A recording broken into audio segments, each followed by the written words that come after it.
What's up, everybody? Welcome into Shout, a Buffalo football podcast. Ryan Talbot. It is a quick turnaround week. We got 3 days leading up to Bills versus Texans. A lot of storylines to cover in this episode of Shout. How are you, buddy?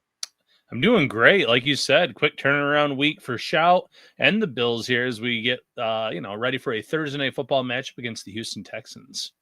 What I want to cover in this episode is obviously the injury news that we got an update from Sean McDermott today.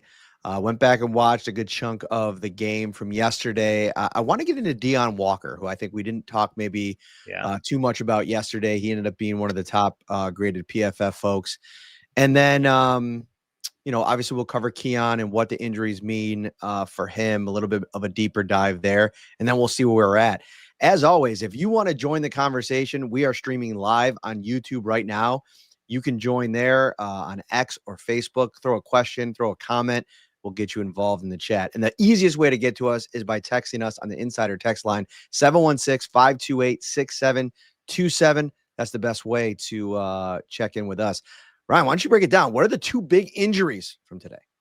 Yeah, two big injuries from today are at the wide receiver position as we wonder what it's going to look like on Thursday Night Football. Hardman obviously suffered a calf injury in that matchup yesterday. And then the other one is Curtis Samuel, a player that you and I have talked about a lot, Matt, can't stay healthy. The Curtis Samuel one is just, it's so on brand because one of the things I was thinking coming off of that game yesterday was how important I think Samuel has been despite the lack of production, like big time production, right? Like we're not talking about somebody that's have had a bunch of catches or had a bunch of big plays. He's been meant more in like a secondary role. Like a couple weeks ago, I thought that the route that he ran against the Chiefs that cleared the way for what ended up being a touchdown was the kind of stuff that doesn't show up on the stat sheet, but it's really important. And especially like with what they do, teams still respect his speed. They respect who he is as a playmaker. Then you look in this last game, of course, he makes the big catch on third down, which almost wasn't a catch, but it was his block on the Ty Johnson screenplay where you're just like, man, Curtis Samuel, you get why the Bills have spent so long believing in this guy. But now, the math is going to change a little bit because you mentioned Mecole Hardman, what that looks like with the calf injury. Maybe he's able to go. I don't necessarily think that he's going to factor in as much in on the offense, but the Bills found something with him and Ray Davis back there on the kick returns. I almost felt like it propelled Ray Davis into the most impressive day of his career as a returner. So much so that you had everybody talking about it today at One Bills Drive. Joe Brady was talking about it. Sean McDermott was talking about it. They've been looking for a way to get this guy involved because they got a bell cow number one running back and then one of the best third down running backs in the league who got off yesterday. There just isn't any space on offense for Ray Davis, but he's found his role now on special teams and creating a dynamic duo with Mecole Hardman. That might not be available this weekend or this week. No, and that's unfortunate because it was so promising in this role yesterday. And the Bills just in general talked about it after the game as well. Josh Allen talked about how much it gives the team juice and how helpful it is when you start around midfield or on the other side of the field with these great returns. And Davis averaging over or around 40 yards per return, Hardman averaging 61 yards on his one return. That was huge for this team. And without Hardman, if he cannot go in this game, it'll be interesting to see if Davis can at least pick up where he left off. And then, I think you nailed it on the head with Curtis Samuel. It's the little things that he's doing, clearing out space underneath on some routes where you have to respect his speed. And then the block that he had yesterday was pivotal on that touchdown run reception, I should say, by Ty Johnson. So Samuel likely headed towards being out because when you see neck injury, elbow injury, you wonder he wasn't a go today. We'll watch him tomorrow on Tuesday, and maybe this will change a little bit. But if we're projecting this thing out, that's going to open up the door for somebody. And who knows? Maybe there's two other players that wide receivers, like maybe they activate Elijah Moore and Keon Coleman. Keon Coleman has spent some time at punt returner himself over the course of the last couple of months in a practice setting, going back to training camp.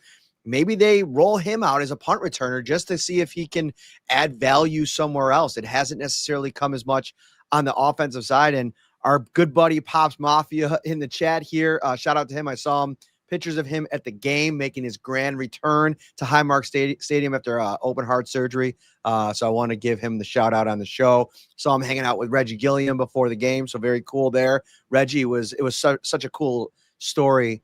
When he was going in for surgery, he went and had it, and then post-op, Reggie Gilliam FaceTimed him, and those two guys have formed a pretty cool bond. So that was definitely cool to see. He says in the comments here, Tyrell Shavers, wide receiver 1.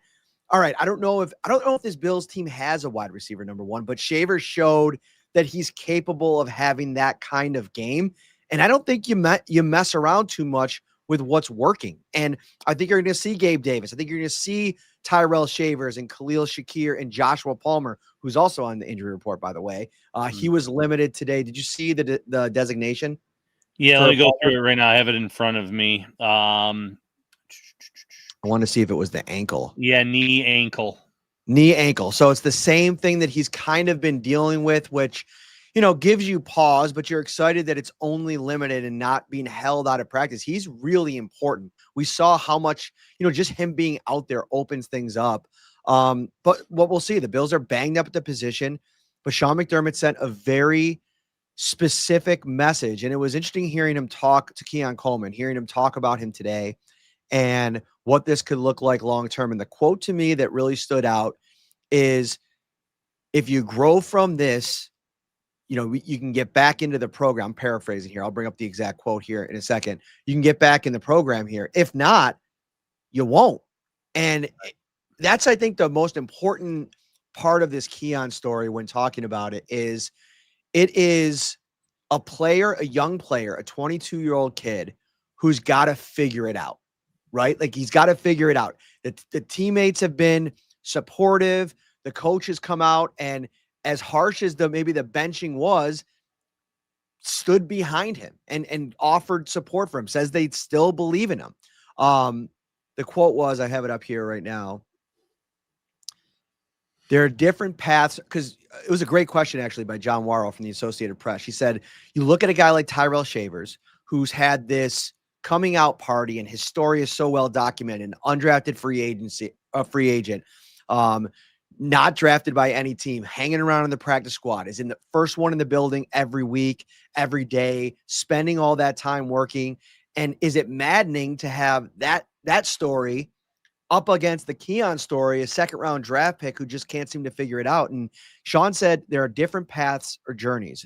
Do we want it to have happened before now? Yes. Keon would tell you the same thing. So the important piece is that he learns from this, and he grows from this. You grow from it, we can move forward. You don't grow, it's hard to move forward. So it's really the ball's in Keon's court. Yeah, and I was going to say piss or get off the pot, essentially, is kind of what came to mind when you read that quote. But it's now or never. And that sounds dire for a 22-year-old kid in his second year. But if you get in this doghouse and he's inactive for a game, he's done this multiple times, it's up to him now to show that leadership and growth, to show that he is ready to take on that bigger role. And with these injuries, he might get forced onto the field on Thursday night, Matt. But if I'm Sean McDermott, I'm not giving him the lion's share of the snaps or close to necessarily what he was getting before this, benching, whatever you want to call it. I'm sticking with Shavers the way that he's been playing. The fact that, he's going to be that role model off the field, first one in, last one out. He's a good blocker. He showed that he could create separation. I believe it was 6 yards of separation on his 4 receptions on average, which is a massive amount of separation, needless to say. So that helps. And then, if these other guys are banged up and can't be a full go, then maybe Coleman gets a little bit more close to what he normally gets. But when everyone's healthy, I'm making him earn his way back up the depth chart, up the snap count share. Speaking of earning, Ryan Talbot, it is Christmas bonus time over at Tops Friendly Markets, and you can earn some amazing holiday savings at Tops right now. Save $10 at all your other favorite stores and restaurants with over 20 gift cards to choose from. There's something for everyone on your list. And don't forget, you could treat yourself too to some extra savings. Save on great gifts like toys and games from GameStop or Toys R Us at Macy's, things for your home from Lowe's, that new big screen TV you've been eyeing at Best Buy, and so much more just by shopping at Tops. Get more out of your holiday budget with Christmas bonus from Tops and get a complete list of available gift card savings at topsmarkets.com/Christmas bonus. It's a big week for Keon Coleman. I think that if I'm looking at how he responds this week, it's going to tell the tale for, the next couple of weeks, because they'll have the long bye or the, mini bye here this weekend, have a chance to really recalibrate after this Houston team.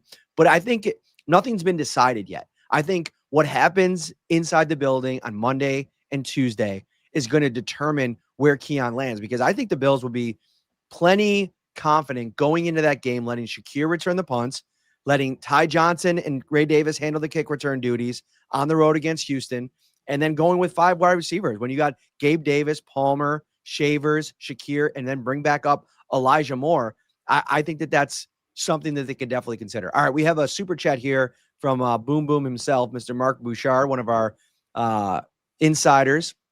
I see Bosa re-injured his wrist yesterday.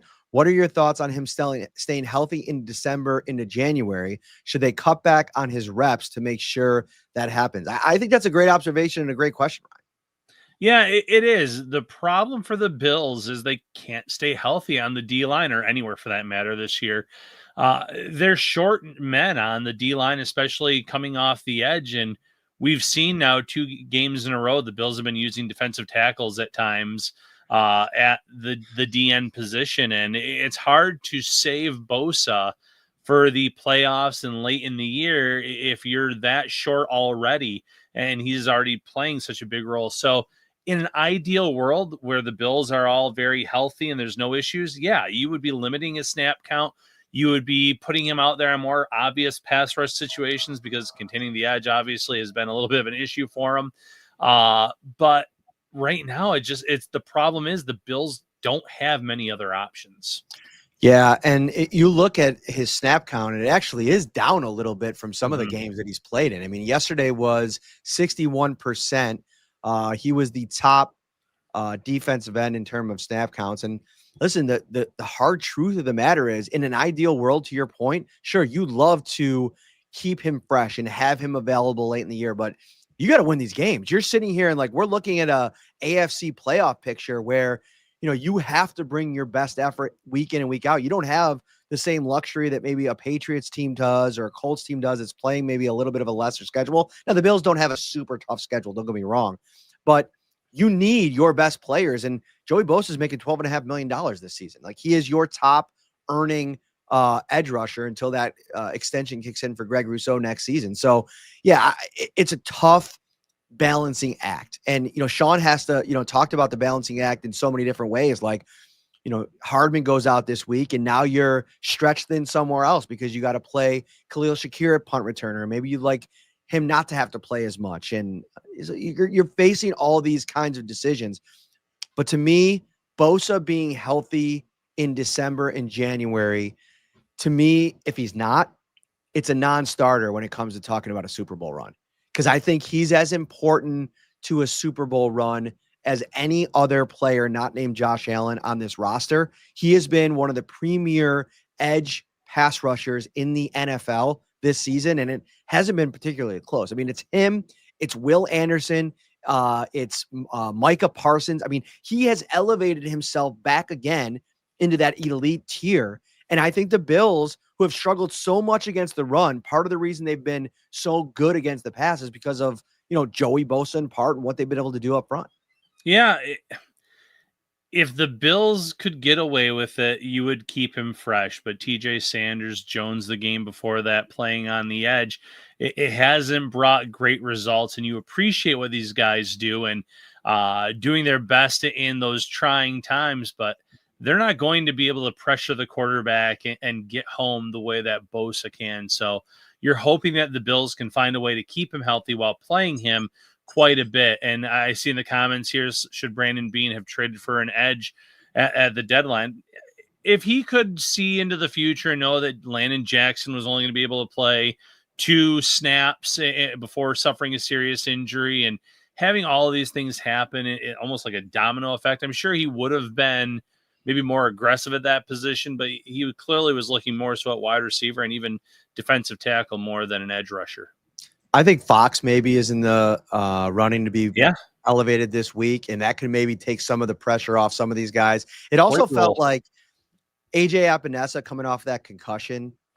He ended up playing over 50% of the snaps. So it's not like they were necessarily holding him back. But I think in a game where maybe Bosa's injured, you probably can run AJ Epinesa back if he's not coming directly off of that concussion. So, and Javon Solomon has to step up and you got to be able to count on him for some of those edge snaps. They tried TJ Sanders out there. I thought at times he looked okay. At times it was a little bit more of a challenge for him, and he's still getting ramped up. So that could be some time as well. Before we move on, Ryan, I want to get into one thing that has been really irritating me lately. And this is not a run at Roy Collins in the YouTube chat. I love Roy. He's a regular, but he is just hitting on something that I've seen so much of lately that's just absolutely driven me crazy. Super Bowl run with this defense, unfortunately, I don't think so. I'm going to push back a little bit here, Roy. This is a flawed Buffalo Bills team. 100% flawed. They're struggling to stop the run. There's defensive issues. Terrell Bernard and Matt Milano look like shells of themselves, right? Matt Milano maybe has just fallen off because of his age and the injuries. Terrell Bernard has said he is playing injured. Taron Johnson hasn't looked like the same player. There are issues on this Bills team. At times they can't run the ball. At times the passing offense hasn't looked good. Guess what, though, everybody? Here's some good news. Every contending team in the NFL is flawed in some way. The key to this whole game, this whole football game, is getting to January and finding a way to win each and every week. And I think the AFC is setting up brilliantly for the Buffalo Bills right now. The one thing sitting out there that I think you don't want to have happen is the Baltimore Ravens to finish with a better record than you in the wild card, or you end up in a wild card and they win their division. And if you match up against the Ravens, you have to go to Baltimore. I don't like that matchup for the Bills. I also don't think I'm super excited about the Indianapolis Colts matchup. But if you want to sit here and tell me that Josh Allen, the guy that we just watched yesterday, goes superhero, 6 touchdowns in a game where everything felt hard early on, mistakes seemed to be piling up, and it just didn't matter in the end. And I thought this was a Bucs team that was playing good on both sides of the ball for most of this game. And it was almost like this battle of attrition that by the third and fourth quarter, it was probably like the Bucs on the sideline, like, dang, it doesn't matter what we do. It doesn't matter how good we're playing today. That team over there is just better. And they have that in their bag. So I'm not sitting here. People were getting on Josh Allen, this woe is me, Josh Allen, like on the sideline and the way that he was acting. I'm going to get on Bills Mafia, this woe is me Bills Mafia lately, portion of it at least. You got to get there, and then let's see what happens. The elite level that this offense has hit this season in a couple of games, Baltimore and then this last week against the Tampa Bay Buccaneers. I'm saying it right now. They can beat any team. They can win 3. They can win 4 games in a row. I'm not shutting any Super Bowl window. They are definitely in it. Now, Bosa goes down. Christian Benford goes down, one of your offensive linemen goes down. Of course, that's going to change the math a little bit. But as it stands right now, the Bills are a bona fide Super Bowl contender. And I'm not going to let anybody kind of talk me off of that. I'm just using my eyes. No, and that's fair. I mean, you and I have talked about this. I think that there are a lot of questions about whether or not the Patriots are frauds. And I get it. The record is great. Their best wins are against a Bills team that was depleted and missing tons of players, and a Buccaneers team that it was depleted and missing a ton of players. They're taking advantage of an extremely weak schedule, and kudos to them for that, because that's what you need to do in this league. But there's a lot of issues there. You look at the Colts, they've started to look like the Colts, I don't want to say of old, but they've looked a lot more flawed the last few weeks before their bye. There's issues there. Pittsburgh's falling off. Ravens are coming back up. That is a concern, a legitimate one, as you mentioned. Chiefs are sitting here at 5-5 with just about every team that they've lost to in front of them in the wild card race. So they're in a jam. Who knows? I still anticipate them making the playoffs, but it's not going to be easy for them. We saw the Chargers get blown out yesterday. We've seen Denver look awful for the first 3 quarters of a game, and then Bo Nix and company kind of turn it on late. So teams are finding ways to win. Good teams find ways to win late, and that's what the Bills have been doing, and that's why they're at 7-3. But yes, every one of those teams has significant flaws. And David commented on here about the Miami game and that being cause for concern. No doubt about it. Like, there's definitely causes for concern. Yeah. But I still think, all things being equal, most matchups in January, I think the Bills will be a favorite. And I think that's because this is mostly a conference with which the 3 big players right now, the Patriots, the Broncos, and the Colts, they're unproven in those moments. They all have young quarterbacks or quarterbacks that have, it's turned midnight on Daniel Jones in the past, and we've seen what it's looked like when it does. Now, Jonathan Taylor is a really good player, but we've also seen at times over the Sean McDermott era, even some of the most flawed defensive, like run defensive moments for them figure out a way to at least bow up and do a little bit better against the run. It's going to be a tough matchup. Josh Allen might have to get aggressive, but we also saw in this game, maybe this unlocks something. They can unlock that part of their passing game that can put enough pressure on another team to make them abandon the run game. So there's a lot that goes into it. I just think that there's just been so much negativity, and I get it. It is a anxiety riddled feeling when you have an all-world alien quarterback once in a generation, twice in a generation. I guess you could throw Pat Mahomes in there as well, this generation. And the chance of maybe even never getting to a Super Bowl, it is devastating on your anxiety levels. I get that for Bills Mafia, but listen, I like their chances in this run here. We'll see how it all plays out. We need to see something like this on the heels of the Dolphins game. And I thought Jay Skursky brought up a great point in the press conference with Brady earlier today was, go back to 2021 when they went on that absolute run on the heels of that Buccaneers overtime game. Something unlocked for that team in that game. And seasons, it's proven year in and year out for this team. Something usually triggers that shift. And this will be a big game on Thursday night against the Texans. And it's funny because that was the team that a lot of fans thought could win it all. And I believe they were like 6-6 after that Buccaneers game, something like that. They weren't, letting the world on fire at that point, and then they got hot at the right time. Right now, the Bills are at 7-3. They have a great opportunity, and we'll talk more about the Texans game later this week. But a great opportunity to move to 8-3 on Thursday Night Football, get a little bit of extra rest before their next matchup. So things are lining up nicely for them. It's about getting healthy now. It's about making sure that the offense can stay consistent. We heard Josh Allen talk about, not getting on the roller coaster. And unfortunately, this Bills team has been on the roller coaster a lot this year. Offense, defense, you name it. And you just need to see that level out. And I think they're starting to find answers on both sides of the ball. The defense giving up 32 yesterday, not ideal. There were a few issues, though, with field position, with a few of the Josh Allen interceptions, of course. But overall, I do like the way this team is trending. I got the Bills winning the division. I love it. I can see it. And even without Jamar Chase this weekend, I can still see a scenario. And I don't think it's likely, but I can still see a scenario where Cincinnati can knock off New England. Without a doubt. I mean, the way that they score, Milton Williams is going to be out for the next couple of weeks. Am I correct? Correct. That is a massive loss for that Patriots team. Yeah. And I also think this is a Cincinnati Bengals defense. They're depleted. Trey Hendrickson, I don't think he's going to play this week. Drake May could go off in this game. That's definitely a possibility. But I also think that December football, guys, it's so different. Like, I'll believe it on the other side of it. Let's look at the Patriots schedule real quick. So they got who's coming up next? The Cincinnati Bengals. Yep. Giants. I think Jackson Dart will be back for that game. It'll be a road game for the Giants. So I think the Giants are at least a little bit lively. And then you got the bye week for the Patriots. They get 2 weeks to prepare for the Bills. The Bills will play in that stretch.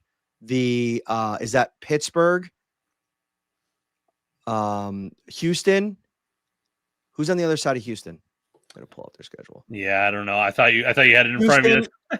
Houston, Pittsburgh, Cincinnati, and then the Patriots. Okay. Yeah. I think they win all 3 of those games. I think they will be sitting there at 10-3. And I think that the Patriots will lose one of the next 2 games. I don't know which one. Maybe Cincinnati, maybe the Giants. Maybe they win them both. I'm not sure. But what I also think is going to happen is I think the Bills are going to smack the Patriots in New England in a couple weeks. I think that's going to be the one that rattles that whole op. This was the bowl tape we were talking about a couple days ago. You got one as well. I think they're going to rock them on the road. I don't know if it's going to be like Stephon Diggs era Bills whooping on the Patriots, but I think it's going to be one where the defense shows up. The Bills get out to a hot start early. They can't run the ball. Drake May's got to go into kind of hero mode, and that becomes a bit of an issue for them. You got a hot take on the Patriots as well. Yeah, no, I kind of said it earlier. I think they're fraudulent. I don't think they're as good as the record claims. I think they're going to be one and done in the playoffs when the time comes, whether that's the 1 seed or 2 seed, if they have to play in the opening weekend. I don't believe in this team. I don't think they're there yet. They're just taking advantage of a soft schedule, and there's nothing wrong with that. But when push comes to shove in one of these meaningful games, I'm not sure I would take them over any of these other contenders in the AFC. I think that May is great and is only going to get better. The defense has some really good pieces, but there's just not enough there right now. A year or two, maybe I'll look at them as a more legitimate threat, but I'm not there right now. All right. Speaking of not there right now, you're not in Buffalo if you don't live here and you're coming to the game in a couple of weeks. Cincinnati Bengals is the next home game. And if you want to take a luxurious, easy ride into Western New York, get over to Amtrak.com right now. Take care of, it takes all of the stress of traveling completely off of your plate. You get on, there's no middle rows, free Wi-Fi, and kids ride 50% off anytime that you're taking a ride. Get over to Amtrak.com, set up your holiday travel. Maybe you're, in Buffalo and you want to take a ride to New York City. Check out the tree in a couple weeks when it goes up. I'm not sure when it does go. I think right after Thanksgiving. Amtrak.com. That's the play. Yeah, I cannot beat Amtrak. Would be a perfect actual trip to go to New York City, see the tree, do some shopping with the holiday season. So check out Amtrak and take a luxurious ride wherever you want to go. Trelizio. Dude, I'm putting this on here because my wife's going to find it. Oh, buddy. If the Bills win the division, David is taking the entire Parrino family to Disney. How about the Talbot family? We don't get to go that much. Wow. Wow. This is sensational. I won't hold you to that, David, because I'm a professional and I can't take gifts to that degree. But we'll see. We'll see how that goes. All right. Last thing I want to get to before we get out of here, Deion Walker. Yeah. So in the game, it's hard because you look and see the Bills give up 200 yards on the ground, and it's like eye-popping. Like, this team cannot defend against the run. I asked Sean McDermott about it today, and he said, there's a lot that went into why that happened. Like, they're selling out a bit to try to contain Baker Mayfield, right? You have a top-tier wide receiver in Emeka Egbuka, who I thought, by the way, Christian Benford had an excellent game. I watched that back, and he looked like primo 2024 Christian Benford, which I think is exciting for Bills fans. So you have that going on, and I just think a lot of issues at the second level. You have Bernard, Taron Johnson, and Milano, who just are not diagnosing and firing fast enough. That is my assessment, my very amateurish assessment. I'm not a film guy. I'm just watching the game back on the all 22. And it just feels like if they hit their gaps just a little bit quicker or attack the ball a little bit quicker, recognize the gap and hit the gap quicker, I just don't know if they're capable of it right now, which is a huge issue. The bright spot is you lose Ed Oliver. You've had a bunch of guys go in and out of the lineup. The Michael Hoyt loss has been devastating to this defense. Deion Walker has elevated himself to DT1 on this team as a rookie 4th-round draft pick. That is big news. And I know that Sean McDermott wants to kind of pump the brakes on the Deion Walker has arrived storyline. Every time I ask him about it, it's quickly like there's still things he's growing in, and we want to see more. And I like that. I mean, keep pushing the young player. But man, and Larry says, I thought Bernard looked better. He definitely looked better this week. There were still some plays where I felt like, man, 2024 Bernard makes that play. So you need that ankle to get better. Shaq Thompson is getting better. But overall, the run defense has been a huge issue. Deion Walker, for me, has been one of the bright spots. He has been he should be in the running for Defensive Rookie of the Year. I genuinely believe that he has been a game wrecker, a difference maker, tackles for loss, pressures, you name it, he's doing it. And it's funny, we were watching a play yesterday, and he beat his man pretty quickly, got in the face of Baker Mayfield. I think Mayfield got around him and threw the ball. I can't remember what was completed or not. And we were talking about, man, too bad he couldn't just finish that play. And I think it was our friend Elaine in the press box that said, well, when you have a guy that's 6'7", 345 pounds, whatever it is, coming at you, they're kind of hard to miss. Like, you see him coming from a mile away. You can't be too sneaky about it. So when a guy that big is coming at you, you are going to try to get out of the way by any means necessary. And as good of an athlete as Walker is, quarterbacks generally have a little bit more maybe athleticism or speed to get away, but he has just been phenomenal.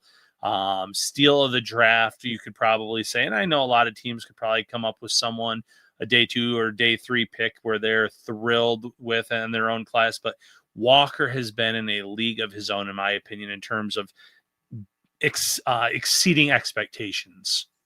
We got a super chat here. We got a couple super chats. I got to get up here. The super chat's been flying on this episode of the podcast. Yeah. David Trelizio's offering Disney trips, calling it a bizarre podcast because I'm trying to hype up the fact that I think the Bills are better than a lot of fans are giving them credit for. It's a weird year, man. Go watch the slate of NFL games. I'm telling you, go watch some of these other teams. I saw a great tweet today. It was a couple of things I want to get to. We have so much to get to. Maybe I'll save one of these things for the Super Pod tomorrow with Josh and Carl. As a matter of fact, I will save one of them. I saw a great tweet today about how every team wants to fire their head coach, thinks their offensive line is terrible, and that they're not using their wide receivers properly. It's like you go throughout the fan base and similar stories are popping up. But Brian Aumann, one of our insiders as well, Bills don't need to win the division for me to buy Matt a beer in Houston Wednesday or Thursday night before the game. Well, I can't be drinking a beer before the game, Brian. I got to work. But let me know where you're at on Wednesday night. I'll see if I can't make an appearance now that,